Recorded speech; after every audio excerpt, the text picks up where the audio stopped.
अस्सलामुअलैकुम, मैं हूं फैसल तारिड़। इस वीडियो के अंदर हमने बात करनी है कि इलेक्शन से बचने के लिए, असम्बलियां बचाने के लिए नून लीग किस हद तक जा चुकी है और चौधरी परवेज इलाही को अगले 5 साल वजीर आला पंजाब बनाने की भी पेशकश की गई है और अभी भी वजीर आला पंजाब बरकरार रखने की नून लीग की जानब से ऑफर की गई है। कुछ और भी बड़ी खबरें हैं, खासतौर पर आज जनरल कमर जावेद बाजवा सड़कों पे आए हैं। नून लीग की एक बड़ी विकेट गिरी है और मुल्क दिवालिया होने जा रहा है जी। इसकी अब तस्दीक पीडीएम से भी हो चुकी है कि मुल्की मैशत का किस तरह से बुरा हाल हो गया है। इस समेत और भी दीगर अहम खबरें हैं जो बड़ी जल्दी के साथ मैं आपके सामने रख दूंगा। अब जी एक बड़ा दावा सामने आ रहा है कि नून लीग को यह तो पता है कि इलेक्शन के अंदर मुकाबला नहीं हो सकता और अगर असम्बलियां तहलील हो जाएं तो फिर तो हम बच ही नहीं सकते, हमारे पास कोई रास्ते नहीं है। लिहाजा नून लीग ने हर एक हरबा इस्तेमाल किया। पूरी पीडीएम ने सोचा कि क्या हो सकता है। वो जिस नतीजे पर पहुंचे वो इस नतीजे पर पहुंचे कि चौधरी परवेज इलाही को खरीदने के अलावा हमारे पास अब कोई ऑप्शन नहीं बचा हुआ। ना अदम एतमाद हो सकती है, ना एतमाद का वोट लेने का कह सकती हैं, ना गवर्नर राज लग सकता है। एस्टैब्लिशमेंट तब्दील हो चुकी है, हमारे हाथ में कुछ भी नहीं है। फिर उन्होंने चौधरी परवेज इलाही तक ये पैगाम पहुंचाया कि आप एक मेहरबानी करें, आप अभी के लिए हमारी जमात की तरफ से वजीर आला पंजाब बन जाएं। और अगर आपको लगता है ना कि यार इलेक्शन होने में तो ज्यादा से ज्यादा 6-7-8 महीने रह गए हैं, तो 6-7-8 महीनों के लिए मैंने क्या करना है, बदनाम भी हो जाऊं और वजीर आला भी बन जाऊं। तो उन्होंने कहा नंबर 1 तो ये जो असेंबली मौजूदा चल रही है 18 से 23 तक, ये जो असेंबली है इसकी मुद्दत हम 1 साल के लिए एक्सटेंड कर देंगे।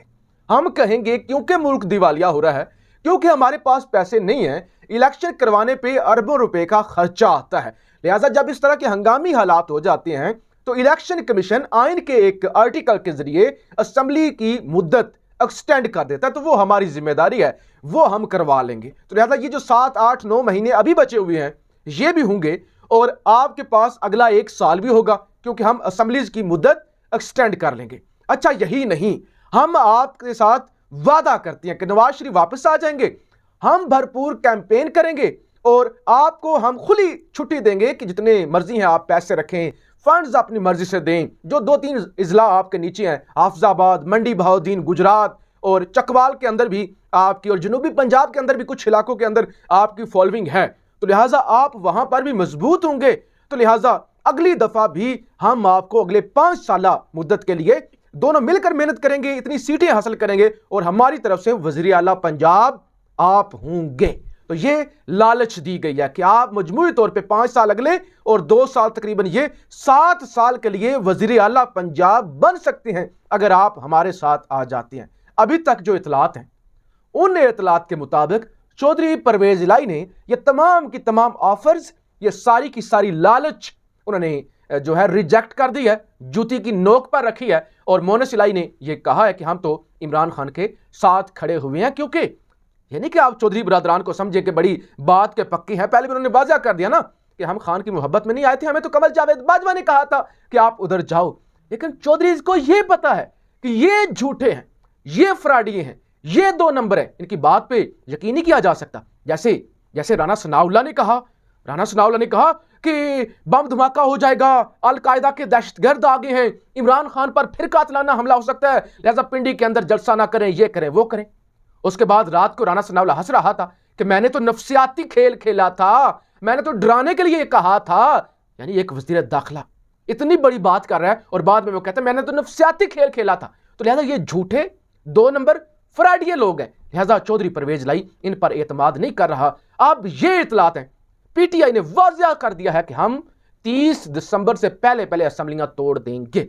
उससे पहले आपके पास टाइम है, अगर इस एजेंडे पर आप आते हैं या नहीं आते। आप आए तब भी ठीक है, ना आए हमने डिसॉल्व कर देनी है, हमने असेंबलियां तोड़ देनी है, हमने मार्च के मिड में इलेक्शन रमजान से पहले करवाना ही करवाना है। लिहाजा अब ये सदर पाकिस्तान आरफ अलवी से राब्ते कर रहे हैं और एस्टैब्लिशमेंट को अप्रोच करने की कोशिश कर रहे हैं कि किसी तरीके से हमें फेस सेविंग दी जाए। और हालात ऐसी हैं वाकई कि मुल्क दिवालिया हो रहा है। अभी ये खबर की तस्दीक की है मुस्तफ़ा नवाज खोखर साहब, उनका ताल्लुक तो पीडीएम से है ना।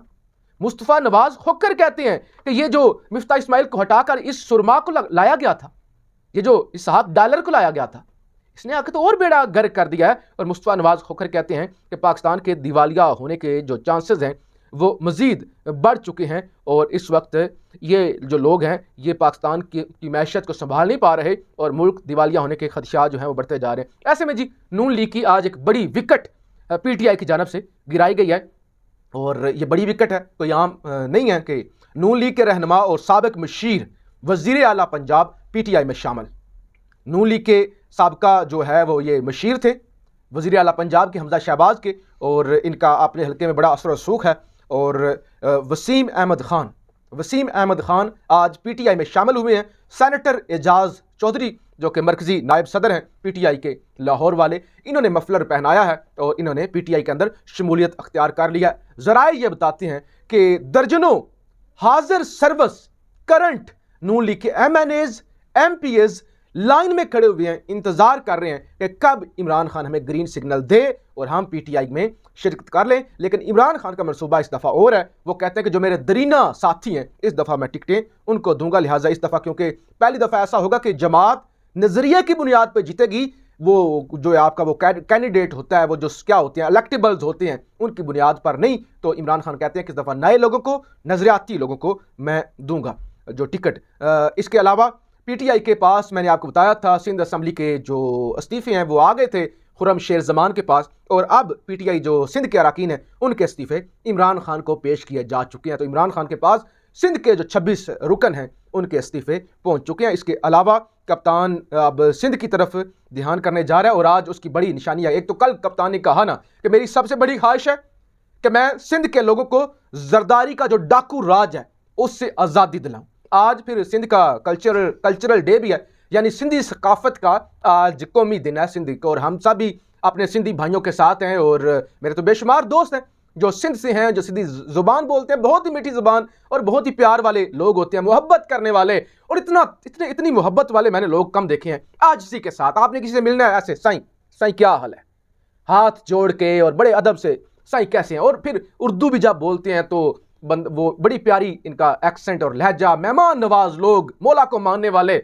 और क्या इनकी शान होती है। तो मेरी तरफ से जो भी मेरे सिंधी देखने वाले हैं उनको मुबारकबाद। और कप्तान ने आज सिंधी ज़ुबान के अंदर जो है वो ट्वीट किया है कि जो हम आपको जो शानदार आपकी सकाफत है उस पर मुबारकबाद भी पेश करते हैं। और फिर उन्होंने कहा जरदारी माफिया से हम जो है वो आप पर जो मुसल्लत है बड़ी बदकिस्मती है, मैं उससे आपको छुटकारा दिलाऊंगा। सिंध जो है वो बड़ी अजीम कौम है और हम मिलकर इस माफिया से आज़ादी हासिल करेंगे। तो कप्तान का रुख अब जरदारी की तरफ हो चुका है। और बच्चे, मैंने पिछली वीडियो के अंदर भी कहा था कि ये गलत फहमी में है। अगर पंजाब और KP में पहले इलेक्शन हो गए ना तो फिर कप्तान के पास पूरा फोकस होगा, पूरा टाइम होगा कि वो सिंध पर फोकस करे, और जरदारी फिर बचा नहीं सकेगा, ना जरदारी का बेटा सिंध को बचा सकेगा, बल्कि वहां पर भी फिर जो है वो सही मानों में आज़ादी आएगी और इस जरदारी माफिया से वहाँ के लोग, हमारे भाई जो हैं वो छुटकारा हासिल करेंगे। इसके अलावा आखिरी खबर, जनरल कमर जावेद बाजवा जी आज सड़कों पर निकले हैं।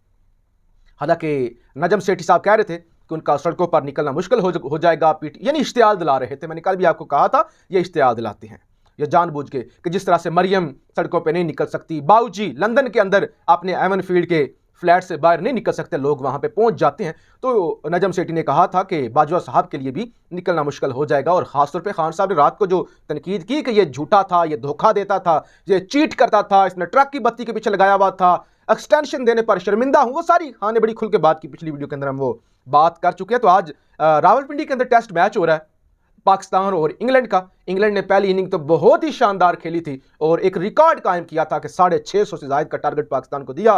फिर पाकिस्तान भी अच्छा खेला, नो डाउट। पाकिस्तान ने दूसरी इनिंग जो खेली, बाबर आजम, आपके वो अब्दुल्ला शफीक, अजहर अली और जितने भी आपके वो ओपनर भी दो थे, बेहतरीन खेले। मुझे आप ज्यादा क्रिकेट के अंदर इंटरेस्ट नहीं होता, तो दूसरी इनिंग और फिर तीसरी वो जो इंग्लैंड की थी उसके अंदर तो बड़ी जल्दी आपने उन्हें आउट कर दिया और पाकिस्तान वो मैच जीत भी सकता है। लेकिन आज जब खेल का इख्तिताम हुआ है तो मैं देख रहा था 80 पर पाकिस्तान के 2 आउट थे और अजहर अली को भी इंजरी हुई और बाबर आजम बड़ी जल्दी आउट हो गए। तो अगर अच्छा खेलें तो जाहिर पाकिस्तान ये टेस्ट मैच जीत भी सकता है। कल का पूरा दिन पड़ा हुआ है और टारगेट तो इतना कोई बड़ा है नहीं, अब हमने बस विकेट पे स्टे करना। खैर जी, क्रिकेट पर हम आ गए तो जनरल कमर जावेद बाजवा के बारे में इतलात है कि आज वो जो पिंडी का आपका क्रिकेट स्टेडियम है, डबल रोड फूड स्ट्रीट भी वहां पे ही है, रावलपिंडी, वहां पर पहुंचे हैं और जनरल साहब वहाँ पे पहुंचे हैं, 8 से 10 लोग भी उनके इर्द गिर्द थे, कोई ज़्यादा लोग तो इकट्ठे नहीं हुए जो तस्वीर सामने आई है, और सिक्योरिटी भी उनके साथ थी।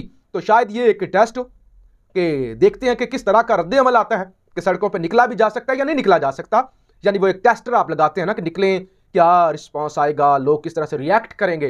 तो आज इतलात हैं ये ट्विटर पर कि general Qamar Javed Bajwa Rawalpindi cricket stadium और पाकिस्तान और इंग्लैंड के दरमियान जारी टेस्ट मैच देखा, उन्होंने आज वहाँ पे गए हैं। तो ये तमाम तर सूरत हाल है। पीडीएम कोशिशें कर रही है, लेकिन इस वक्त तक वो मुकम्मल तौर पे नाकाम हैं और मिन्नतें और तरलों पर आते जा रहे हैं। अपनी राय का इजहार जरूर कीजिएगा। पाकिस्तान जिंदाबाद।